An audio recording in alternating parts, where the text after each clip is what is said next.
வாய்ச்சோல். தரையில் எறும்பு மெல்ல ஊர்ந்து சென்று கொண்டிருந்தது. அப்போது பூரான் அதன் அருகே வந்தது.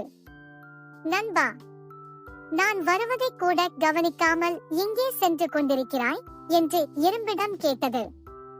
எறும்பு, பூரான் நண்பா, உன்னை கவனித்துக் கொண்டிருந்தால் என் கடமையை நான் சரிவரச் செய்ய முடியாதே என்று ஊர்ந்து கொண்டே சொன்னது. அப்படி என்ன முக்கியமான கடமை என்று பூரான் கேட்டது. எறும்பும் ஊர்வதை நிறுத்தாமல் மழை காலத்திற்கு தேவையான உணவை வெயில் காலத்திலேயே தேடி சேர்த்து வைப்பது என் கடமை. உன்னிடம் பேசிக் கொண்டிருந்தால் என் கடமையை செய்ய முடியாது என்று கூறி சென்று விட்டது. பூரான் எறும்பு தன்னை ஏமாற்றி விட்டதாக கருதியது. எறும்பை மட்டம் தட்டியே தீர வேண்டும் என்று நினைத்துக் கொண்டது. அடுத்த நாள் எறும்பு வரும் வழியில் நின்று அதை வழி மறித்தது. எறும்பே, கடமையை சரிவரச் செய்வதால் மட்டும் நீ வல்லவனாக முடியாது.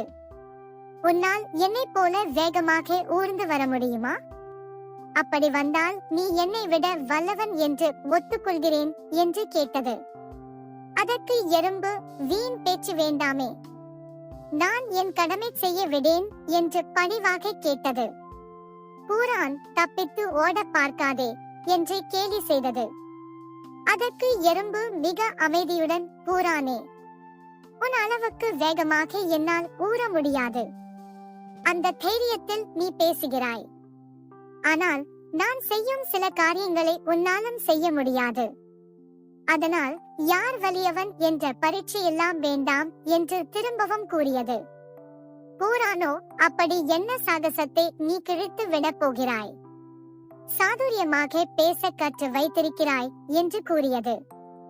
எறும்பு பூரானை பதில் பேசாமல் ஒரு தண்ணீர் தொட்டியின் அருகில் அழைத்துச் சென்றது. பூரானை வேடிக்கை பார்க்கச் சொல்லிவிட்டு கரையின் அருகில் இருந்த ஒரு துரும்பில் தொற்றிக் கொண்டு தண்ணீரில் விழுந்து அந்த துரும்பை பற்றிக் கொண்டு தண்ணீரில் மிதந்தது. பூரானை பார்த்து, உன்னால் இப்படி செய்து காட்ட முடியுமா என்று கேட்டது.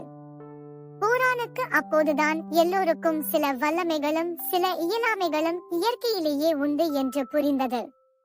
எறும்பிடம் மன்னிப்பு கேட்டது.